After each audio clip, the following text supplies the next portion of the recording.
어느 집사님이 제게 전화를 하셔서 이렇게 묻습니다. 이렇게 말씀을 이렇게 하시는데, 목사님, 이번에 저희 큰애가 좋은 사람 만나서 결혼하게 되었습니다. 제가 뭐라고 얘기해요? 할렐루야. 목사님, 제가 이번에 새롭게 사업을 시작하게 되었습니다. 그럼 뭐라고 얘기합니까? 할렐루야. 목사님, 제가 허리가 아팠는데 아침에 일어나니까 예배 시간 마치고 나니까 허리가 말끔해졌습니다. 뭐라고 합니까? 우리가 왜 할렐루야 합니까? 왜 할렐루야를 해요? 하나님께서 우리의 모든 삶을 주관하시는 분이시기 때문에 그렇습니다. 우리의 몸과 우리의 마음과 우리의 모든 삶을 하나님께서 주관하시니까 하나님을 찬양하는 겁니다. 우리가 하나님을 찬양하는 것은 당연합니다. 우리가 자주 묵상하는 시편의 내용들을 보면 하나님을 찬양하는 내용들이 대부분입니다. 능력의 하나님을 찬양하고 나를 구원하시는 하나님을 찬양하고 위대한 하나님을 찬양합니다. 시편 가운데 마지막 시편이 시편 150편입니다. 이 시편 150편은 전체가 다 하나님을 찬양하는 내용인데 나팔소리로 찬양하며 수금과 비파로 찬양합니다. 소고치며 춤추며 찬양하며 현악과 퉁소로 찬양합니다. 큰 소리 나는 재금으로 찬양하고 높은 소리 나는 재금으로 찬양합니다. 내가 가지고 있는 모든 것을 가지고 다 동원해서 하나님을 찬양한다는 얘기입니다. 피리도 들어갔고 모든 악기와 내 춤으로 모든 것을 다 동원해서 하나님을 찬양합니다. 그런데 제일 마지막에 우리에게 주시는 말씀이 있는데 그 말씀이 호흡이 있는 자마다 여호와를 찬양할지니라 하십니다. 이 말씀 무슨 말입니까? 모든 악기를 다 동원하고 멋있는 춤으로 멋있는 모습으로 하나님을 찬양하지만 하나님께서 정말 원하시는 것은 하나님께서 찬양받기 위해 만들어주신 우리들, 내가 하나님 앞에 내 목소리로 하나님을 찬양하는 그 모습 자체를 원하신다는 겁니다. 하나님께서는 찬양받기 원하시기 때문입니다. 우리들이 하나님을 찬양하기 위해서 지음받은 사람들입니다. 하나님 찬양하는 것이 마땅합니다. 하나님을 찬양하는데 무슨 이유나 무슨 조건이나 어떤 사람, 목소리 좋은 사람이나 나쁜 사람이나 이런 조건이 없습니다. 하나님을 찬양하는 것이 당연합니다. 그런데 하나님을 찬양한다고 하면서도 실제적으로는 우리 하나님 찬양을 하는 삶을 제대로 살지 못하고 있다는 생각을 합니다. 당연히 하나님을 찬양해야 함에도 불구하고 하나님을 찬양하는 삶을 하지 못하고 있기 때문에 우리 삶에 늘 불만이 있고 불평이 있고 또 하나님 앞에서 좀 멀어져 가기도 하는 것 같고 갈급함이 있고 하는 겁니다. 그렇지도 않으면 나 같은 사람이 하나님 찬양할 수 있을까? 나 같은 죄인이, 내가 아무것도 할 수 없는 내가 하나님을 찬양할 수 있을까? 이렇게 생각하기도 합니다. 스스로 하나님을 찬양하는데 벽을 쌓아놓는 거죠. 그래서 우리에게 찬양해야 될 이유가 필요합니다. 하나님을 찬양해야 되는데 왜 찬양해야 되는지 알아야 합니다. 그리고 어떻게 찬양해야 하는지까지 알게 되면 정말 좋지 않겠습니까? 하나님의 사랑은 말로 다 표현할 수 없는 것입니다. 하나님의 사랑을 확인할 수 있다는 자체가 우리에겐 은혜입니다. 우리 성도는 무엇으로 살아갑니까? 하나님의 은혜로 살아갑니다. 하나님의 은혜라는 것은 무엇입니까? 하나님이 내 삶 속에서 얼마나 나를 사랑하시는가, 그것을 확인해 가는 것이 하나님의 은혜입니다. 하나님은 저와 여러분을 사랑하십니다. 하나님의 사랑은 조금도 부족함 없이 지금도 여러분들에게 임하시고 있는 줄을 믿습니다. 오늘 이 아침에도 넘치도록 부어주시는 우리 하나님의 사랑이 늘 우리 성도님들과 함께 하시기를 주님의 이름으로 축원합니다. 영화나 드라마를 보면 우리는 늘 주연 배우들을 생각을 합니다. 제가 성경을 읽으면서 이런 생각을 합니다. 하나님이 연출하시고 하나님이 각본하시고 그 안에 주인공이 누가 되느냐, 이런 것들을 좀 상상을 합니다. 오늘 본문에서는 하나님이 연출, 하나님 각본, 주연 배우 엘리야, 사르밧 과부 이렇게 되겠죠. 그래서 이 하나님께서 엘리야와 이 사르밧 과부를 통해 우리에게 주시고자 하시는 말씀이 무엇인가, 말씀을 통해서 한번 함께 하고자 합니다. 열왕기상 17장 9절 말씀 같이 한번 읽어보고 말씀을 나누도록 하겠습니다. 너는 일어나 시돈에 속한 사르밧으로 가서 거기 머물라. 내가 그곳 과부에게 명령하여 내게 음식을 주게 하였느니라. 사람들은요 좀 특별하기를 좋아합니다. 스페셜이란 말을 참 좋아합니다. 특별하기를 바랍니다. 특별히 누군가에게는 특별한 존재가 되고 싶어하는 것이 우리 사람입니다. 그러니까 남편은 아내에게, 아내는 남편에게 좋은 관계를 맺고 특별한 관계가 되고 싶어하는 것이 우리들이라 생각할 수 있습니다. 그게 부부 관계잖아요. 다른 사람들에게 다 잘해주는 것, 나한테 해준다고 내가 특별한 거 느끼지를 못합니다. 다른 사람에게 좀 못해주는 것도 아내이기 때문에, 남편이기 때문에 해주는 그런 특별함이 있습니다. 그래서 그 모습을 보면서 이 사람이 나에게 좀 특별한 존재이구나 생각하는 거죠. 바꾸어 말하면 나를 사랑하는구나, 이걸 알게 되는 겁니다. 부부관계뿐만 아니라 모든 관계가 다 마찬가지입니다. 그래서 비즈니스 하시는 분들 계시지만 물건을 팔고 옷을 팔고 이렇게 할 때 이거 당신에게만 특별하게 싸게 드립니다, 이런 거 있잖아요. 특별 디스카운트 해줍니다 하면은 물건 사는 사람도 기분 좋고 파는 사람도 잘 팔아서 좋고요. 리얼터 하시는 분 또 그러죠. 이거 특별한 정보니까 당신에게만 말씀드리겠습니다. 좋은 집 나왔는데. 주식정보 회사에서는 또 그러죠. 전화 막 와갖고 이거 특별히 당신한테만 가르쳐 드립니다. 내일 막 올라갑니다. 이건 특별하다는 것 얼마나 좋습니까?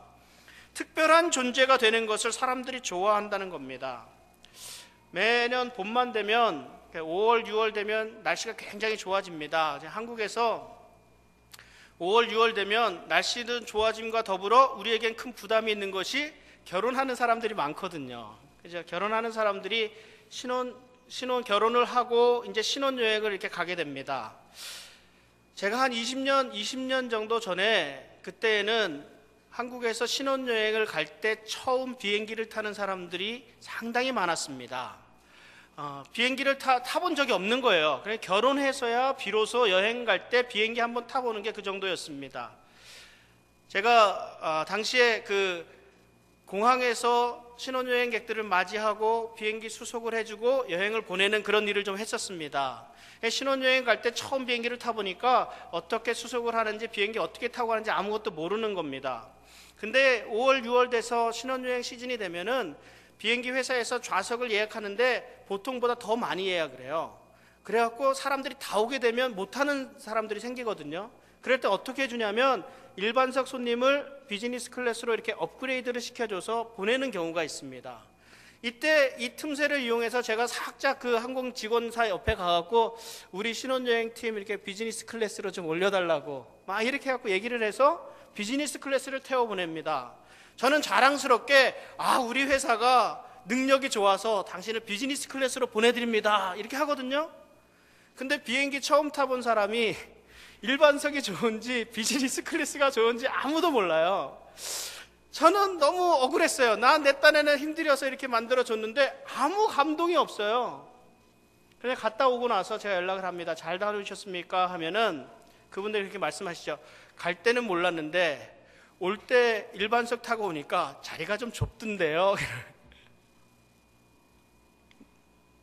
내가 비즈니스 좌석을 타고 가든지 1등석을 타고 가더라도 그 자리가 좋다는 것을 모른다면 아무 의미가 없습니다. 이것이 얼마나 좋은 것이라는 사실을 알아야 그 가치를 알게 되는 겁니다. 우리가 우리 삶에 감동이 없고 우리 삶에 기쁨이 없고 우리 삶이 힘이 없다라는 것은 하나님이 우리를 얼마나 사랑하시는지를 모르고 있기 때문입니다. 하나님이 여러분들에 대한 관심과 그 사랑이 얼마나 큰지를 우리가 모르고 있기 때문에 우리는 감동도 없고 재미도 없고 삶이 지루한 거예요. 하나님의 은혜가 날마다 우리에게 임하고 있음에도 불구하고 그 은혜를 깨닫지 못하고 있기 때문에 우리 삶에 감사가 없고 찬양이 없는 겁니다. 그럼 찬양할 이유가 없는 거예요. 내가 누리고 있는 그 은혜를, 그 가치를 모르니까 감사할 일도 없고 찬양할 일도 없는 겁니다. 내가 특별한 존재라는 사실을 깨닫지 못할 때 우리 삶에는 감사도 있을 수 없고 찬양도 있을 수 없습니다. 그런데 저와 여러분은 특별한 존재잖아요. 그걸 어떻게 알 수 있습니까? 특별한 사람들이니까 하나님께서 창세 이전에 우리를 택하시고 계획하시고 지금 이곳에 보내셔서 함께 예배드리고 있도록 하시는 거 아니겠습니까? 이것이 얼마나 큰 하나님의 은혜인지 깨달을 수 있기를 바랍니다. 예수님께서 하신 성경 말씀을 통해서 이 사실을 확인 한번 해보도록 하겠습니다. 누가복음 4장 25절에서 27절까지 말씀인데요, 우리 같이 한번 읽어보겠습니다. 내가 참으로 너희에게 이르노니 엘리야 시대에 하늘이 3년 6개월간 닫히어 온 땅에 큰 흉년이 들었을 때에 이스라엘에 많은 과부가 있었으되 엘리야가 그중 한 사람에게도 보내심을 받지 않고 오직 시돈 땅에 있는 사렙다의 한 과부에게 뿐이었으며, 또 선지자 엘리사 때에 이스라엘에 많은 나병 환자가 있었으되 그 중에 한 사람도 깨끗함을 얻지 못하고 오직 수리아 사람 나아만 뿐이었느니라. 아멘. 온 땅에 가뭄이 있고 기근이 가득해서 굶어 죽어가고 있는데 이 모든 사람들에게는 하나님이 오지 않으시고 오직 이방 땅 시돈 땅에 있는 사렙다의 한 과부에게 임하셨다는 겁니다. 이 사렙다라는 말이요, 그 옛날 말로는 사르밧이라는 말입니다. 이 헬라어 표현으로 사렙다로 바뀐 거니까 차가 없으시고요. 수많은 사람이 문둥병을 앓고 있는데 이스라엘에도 온 지방에 수많은 문둥병자들이 있었지만 그들에게 임하지 않으시고 수리아에 있는 나아만에게만 하나님의 은혜가 임하여서 고침을 받았습니다. 이게 특별하신 하나님의 은혜가 있음을 말씀하고 있는 겁니다. 사렙다의 과부나 수리아 사람 나아만 모두가 이방인으로서 특별하게 하나님의 은혜를 받은 사람들입니다. 이들뿐만 아니라 오늘 저와 여러분들 누구든지 자격이 있어서 구원받은 사람은 아무도 없습니다. 하나님께서 우리를 구원해 주셨다는 사실 자체가 얼마나 놀라운 일인지 모릅니다. 이게 놀라운 하나님의 은혜가 아니겠습니까? 놀라운 하나님의 은혜. 영어로 뭐라 그래요? 탁 나오시네. 훌륭하신 분들입니다. Amazing Grace. 나 같은 죄인 살리신 주 은혜 놀라와 잃었던 생명 찾았고 광명을 얻었네. 큰 죄악에서 건지신 주 은혜 고마워. 나 처음 믿은 그 시간 귀하고 귀하다. 우리가 처음 믿을 때의 감동이 있었던 것은 하나님이 나를 사랑하신다는 걸 알기 때문입니다. 하나님이 나를 특별하게 구원해 주셨다는 것을 알기 때문에 감사하고 기뻐하고 하나님을 찬양한 것입니다. 지금 그 어메이징 그레이스를 우리가 잊고 살아가는 겁니다. 예수 믿고 구원받은 저와 여러분들은 하나님에게 특별한 사람입니다. 누구에게 특별한 사람입니까? 하나님에게 특별한 사람입니다. 하나님에게. 그러므로 하나님의 내려주시는 특별한 은혜 속에서 살아가고 있는 것입니다. 이 특별한 은혜 속에서 살아간다는 것을 우리가 어떻게 알 수 있겠습니까? 내 육신이 편하고 내 마음이 걱정이 없을 때에는 이 은혜를 잘 깨닫지 못합니다. 그러나 절박한 상황이 되고 마지막이라는 생각이 들 때에는 어김없이 우리를 사랑하시는 하나님의 사랑을 알게 됩니다. 우리를 구원해 주시는 하나님의 손길을 깨닫게 되는 겁니다. 오늘 본문의 사르밧 여인도 극한 가뭄으로 인해서 식량이 다 떨어졌습니다. 마지막 가루 한 줌과 기름 한 방울로 떡을 구워 먹고 죽으려고 하는 이런 절박한 상황입니다. 이때 하나님은 엘리야를 보내셔서 그 여인의 믿음을 보시고 구원하시는 것입니다. 참 놀라운 것은요, 우리가 마지막이라고 생각할 때 모든 것 다 해보고 이제 포기라는 말을 이렇게 떠올릴 때에는 이제 끝이구나 할 때에 비로소 이때가 하나님의 일을 시작하시는 때라는 사실입니다. 왜 그렇겠습니까? 마지막까지 내가 할 수 있는 거 다 해보려고 하거든요. 내 가지고 있는 돈 다 쏟아붓고 내 힘 열심히 해서 정말 며칠 밤을 새서라도 내가 이걸 하겠다 하거든요. 내가 알고 있는 사람 연줄까지 다 동원해서 한번 해보거든요. 한번 해봐도 한계가 있고 여의치가 않습니다. 길이 보이지 않습니다. 절망할 수밖에 없습니다. 그러면 어떻게 합니까? 그때서야 비로소 눈을 들게 되고 하나님을 찾게 되는 겁니다. 사방이 절벽일 때 우리는 그 빛을 보기 시작합니다. 하나님께서 일을 시작하시기 때문에 우리는 그 빛으로 향할 수 있습니다. 하나님은 우리가 모든 것 내려놓고 내가 가지고 있던 힘과 능력과 내 열정, 지식, 또 내가 가지고 있는 모든 끈들 이런 거 다 내려놓을 때까지 기다렸다가 그제서야 일을 시작하십니다. 하나님께서 왜 그렇게 하실까요? 그렇게 하지 않으면 우리들은 너무 교만하고 자만해서 다 자기가 한 줄로 착각하기 때문에 그렇습니다. 내가 돈 다 쏟아붓으니까 일이 이렇게 됐지, 내가 아는 사람들이 얼마나 많은데 봐라, 어려울 땐 이 아는 사람들이 큰 힘이 된다. 내가 열심히 일하니까 내가 지금까지 이렇게 비즈니스 일으켰지, 다 이렇게 된다는 말입니다. 그러니까 하나님께서 모든 것 다 포기하고 내려놓을 때까지 기다리시는 겁니다. 그래서 지혜로운 사람은 어떻게 합니까? 어려움이 생기면 내가 돈 넣기 전에, 내 열정 쏟기 전에, 내가 아는 사람한테 연락하기 전에 어떻게 합니까? 하나님을 찾습니다. 하나님의 말씀을 찾습니다. 하나님의 말씀을 통해서 내가 어떻게 가야 될 것인가 하나님의 지혜를 구합니다. 이것이 지혜로운 사람입니다. 왜냐하면 온전하게 주님께 맡길 때에 비로소 주님께서 해결해 주실 것이라는 것을 믿기 때문입니다. 그리고 하나님께서 이때 역사하실 때 우리에게 요구하는 것 딱 한 가지가 있습니다. 그것이 뭐예요? 순종입니다. 순종. 열왕기상 17장 13절 말씀 같이 한번 보겠습니다. 엘리야가 그에게 이르되 두려워하지 말고 가서 내 말대로 하려니와 먼저 그것으로 나를 위하여 작은 떡 한 개를 만들어 내게로 가져오고 그 후에 너와 네 아들을 위하여 만들라. 일반적으로 생각하면요, 이 엘리야 같은 게 목회자로서 도저히 할 수 없는 말입니다. 마지막 남은 요거 조그만 거를 가지고 그거를 먹겠다는데, 먹고 죽겠다는데 그거 나한테 떡 만들어서 가져오라는 말을 어떻게 할 수 있습니까? 차라리 마지막 가는 길 맛있는 게 떡 만들어서 배라도 부르게 하고 가십시오라고 해야 되는 게 맞지 않나라는 그런 생각도 합니다. 그런데 하나님은 엘리야를 통해서 이 여인의 믿음을 보기 원하셨습니다. 무슨 믿음입니까? 순종하는 믿음입니다. 하나님의 말씀에 순종하는 그 믿음을 보기 원하신 것입니다. 창세기 12장 1절에 아브라함이 이렇게 얘기합니다. 우리 믿음 얘기하면 아브라함 얘기하잖아요. 아브라함이 어떻게 믿음의 사람인가를 한번 확인해 보고 가도록 하겠습니다. 여호와께서 아브라함에게 이르시되 너는 너의 고향과 친척과 아버지의 집을 떠나 내가 네게 보여줄 땅으로 가라. 참 왜 잘 살고 있는 아브라함한테 길을 떠나게 하셨을까요? 창세기 22장 1절 2절 보면요, 그 일 후에 하나님이 아브라함을 시험하시려고 그를 부르시되 아브라함아 하시니 그가 이르되 내가 여기 있나이다. 여호와께서 이르시되 내 아들 내 사랑하는 독자 이삭을 데리고 모리아 땅으로 가서 내가 네게 일러준 한 산 거기서 그를 번제로 드리라. 왜 믿음 좋은 아브라함에게 이런 어려운 시험을 주셨을까요?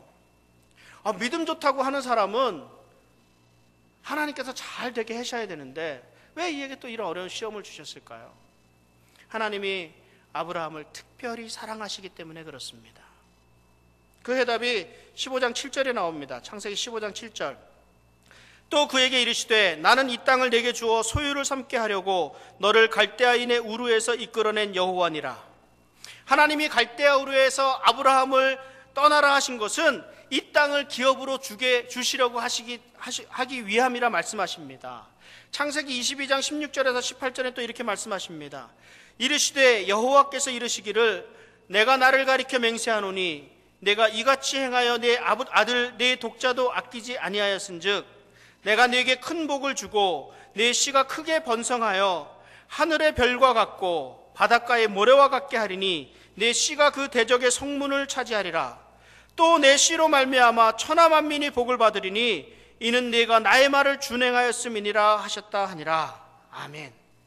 하나님이 아브라함에게 어려운 시험을 주신 것은 아브라함으로 하여금 천하 만민이 복을 받게 하기 위함이었습니다. 아브라함을 복의 근원으로 만들어 주시기 위함이었습니다. 아브라함이 갈대아 우르에서 하나님의 말씀을 듣고 무슨 생각을 했겠습니까? 하나님께서 떠나라 하시는데 도대체 이 터전을 떠나서 어디로 가서 어떻게 살 수 있을까? 과연 떠나는 것이 옳을까? 하나님이 왜 나로 떠나게 하시는가? 많은 생각을 했을 겁니다. 그런데 성경은 이렇게 말씀합니다. 갈 바를 알지 못하고 떠났다 말씀합니다. 아브라함의 믿음이 큰 것은 이 이유 때문입니다. 갈 바를 알지 못하고 떠났다. 내가 가는 이 길로 가면 반드시 성공할 수 있다라는 확신이 있으면은, 그래서 간다 그러면 그건 하나님을 믿는 믿음으로 가는 게 아니에요. 나의 확신으로 가는 거지. 그러나 하나님께서 이 길로 가든 저 길로 가든 하나님께서 함께 해주신다는 그 믿음으로 갈 때 갈 바를 알지 못하고 떠나는 아브라함 같이 큰 믿음이 되는 것입니다. 오직 하나님의 말씀만을 믿고 가라 하시니까 그대로 순종한 것입니다. 100살이나 돼서 얻은 아들을 이삭을 바치라고 말씀하실 때도 마찬가지입니다. 아브라함이 얼마나 많이 생각했겠습니까? 차라리 주시지나 말 것이지, 다 포기하고 있었는데 하나님께서 주셨으면 잘 키워갈 수 있도록 하셔야지 왜 바치라고 하시나, 참 말도 되지 않지 않는가. 차라리 하나님, 내가 죽었으면 죽었지 우리 아들은 살려주세요 하는 그런 마음이 아브라함의 마음이었을 겁니다. 그러나 이 또한 하나님의 말씀, 주신 분도 하나님이시고 원하시는 분도 하나님이시니까 그 말씀 그대로 순종하는 것이 아브라함의 믿음이었습니다. 그 순종의 결과가 아브라함이 복의 근원이 되는 큰 축복을 누리게 되었습니다. 때때로 하나님은 우리에게 감당하기 어려운 일들을 맡기실 때가 있습니다. 힘에 부칠 정도로 고통스러울 때도 있습니다. 하나님 너무하십니다 할 정도로 이해가 안 될 때도 있습니다. 이해하기 어렵고 하나님께서 내 모든 것을 희생하고 헌신하기를 요구하실 때도 있습니다. 그러나 이때가 바로 하나님에게 우리의 믿음을 보여줄 때인 것을 알고 하나님에게 인정받을 수 있는 좋은 기회가 되는 줄 믿으시기 바랍니다. 하나님의 종 엘리야가 가난한 과부에게 요구한 행동은 너무하다 싶을 정도였습니다. 말을 전하는 당사자나 듣는 여인이나 참 어렵기는 매한가지였을 것입니다. 그러나 감당하기 힘들 정도의 어려움이 있을지라도 그 말씀에 순종하면 그 결과는 하나님의 복이, 넘치는 복이 기다리고 있음을 늘 기억해야 할 것입니다. 순종하는 믿음이 기적을 낳습니다. 그러면 또 이렇게 꼬리를 물죠. 그러면 어떻게 해야 순종할 수 있겠습니까? 아브라함은 믿음의 조상이니까 그렇게 순종할 수 있었죠. 이 사르밧 과부는 이제 죽을 날 됐으니까 한번 믿어나 보자 하고 갔을 수 있지 않겠습니까? 그거 아니겠습니까? 예수님이니까 그렇게 했지 하시는 분이 계시더라고요. 나는 못한다 이거예요. 사랑의 원자탄 손양원 목사님 정도 되니까 그 자식 죽인 그 아들 대신해서 자식 죽인 사람을 양자로 삼을 수 있었지 내가 그렇게 할 수 있겠느냐? 나는 못한다 이럽니다. 어떻게 순종할 수 있겠습니까? 이 말씀 맞습니다. 말은 맞는 말인데 그러나 이러한 말들이 더 이상 우리들에게서는 나와서는 안 되는 말들입니다. 왜냐하면 우리는 어떤 사람이에요? 하나님의 특별한 사람이기 때문에 그렇습니다. 아브라함만 특별한 게 아니라, 손양원 목사님만 특별한 게 아니라 저와 여러분들 모두가 하나님이 택하신 특별한 사람들이라는 것 때문입니다. 하나님이 우리를 사랑하시고 그 아들까지 우리를 위해서 희생하셨습니다. 그 아들 예수 그리스도의 사랑의 십자가를 믿고 그 죽음을 믿고 부활의 십자가를 믿은 우리들은 이제 하나님의 자녀가 된 것입니다. 거듭났습니다. 이제는 새로운 사람으로 하나님과 특별한 관계를 맺어가며 살아가고 있는 것입니다. 하나님의 은혜 가운데 사는 사람들이 저와 여러분들입니다. 그런데 자꾸 특별하지 않은 사람처럼 살려고 합니다. 나는 특별하지 않다라고 합니다. 특별한데 왜 그래요? 우리 육신 가운데 옛사람의 성품이 남아있기 때문에 그렇습니다. 우리들이 깨끗해서 우리들이 의로워서 하나님께서 의인이라고 하는 게 절대 아닙니다. 우리들은 더럽습니다. 여전히 죄악투성입니다. 그러나 예수 그리스도의 보혈로 말미암아 의롭다 하심을 인정을 받은 겁니다. 절대 교만해서는 안 됩니다. 의로운 사람이 아무도 없습니다. 그래서 우리 안에 옛 성품이 그대로 남아 있습니다. 분노하고 질투하고 화내고 폭력적이고 이런 악한 것들이 그대로 다 남아 있습니다. 이것이 오늘날 우리의 삶에 그대로 영향을 주고 있는 거예요.